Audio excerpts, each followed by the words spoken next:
والے توجہ اول آخر ظاہر باتیں تو رحیم و کریم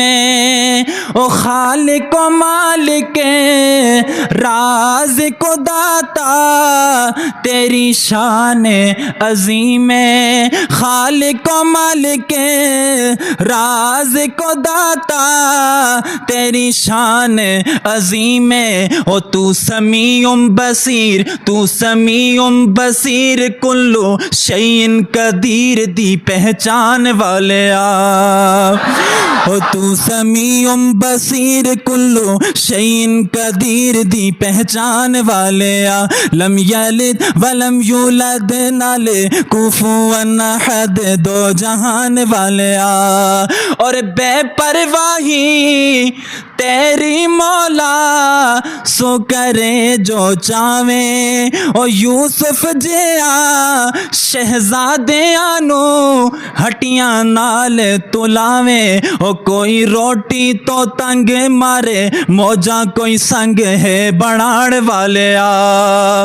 کوئی روٹی توجہ اول آخر ظاہر باتیں عزت شہرت دولت صالح اولاد خوش قسمت لوگوں کا مقدر بنتی ہے ان میں ایک خوش نصیب شخصیت الحاج غلام حسن بید اللہ کا شمار بھی ایسے لوگوں میں آتا ہے جن کی دولت کا بیشتر ایسا مدارس مساجد مساکین بیوگان پر خرچ ہوتا ہے حالانکہ لاکھوں ایسے افراد موجود ہیں جن کے پاس بے شمار دولت ہے مگر یہ اعزاز کسی کسی کو اللہ پاک عطا کرتا ہے 2 سال بعد الحاج غلام حسن سرپرست اعلیٰ مدرسہ تعلیم القرآن تشریف لائے تو علماء کرام وفاظ اور طلباء نے پھولوں کی پتیاں نچھاور کر کے والیانہ استقبال کیا الحاج غلام حسن نے کروڑوں روپے کی لاگت سے تعمیر ہونے والی عالی شان بلڈنگ مدرسہ تعلیم القرآن کا وزٹ کیا انتظامات کا جائزہ لیا جس میں 300 سے زائد قرآن حضرات دینی تعلیم حاصل کر رہے ہیں مدرسہ کے تمام اخراجات اساتذہ کی تنخواہوں سے لے کر دیگر انتظامات الحاج غلام حسن سرپرست اعلیٰ کی نگرانی میں عمل پذیر ہوتے ہیں باقاعدہ روحانی محفل کا آغاز تلاوت کلام پاک کے بعد حمد و نعت سے ہوا الحاج غلام حسن کی دینی ملی خدمات پر مقررین نے خصوصی روشنی ڈالتے ہوئے کہا کہ کسی کسی کی دولت نیک کاموں کے لیے اللہ پاک قبول فرماتے ہیں غلام حسن صاحب چیئرمین غلام حسن ٹرسٹ پاکستان کی تشریف آوری پر دارالعلوم حاضہ کے اندر وہ تشریف لائے اپنی گوناگون مصروفیات کے باوجود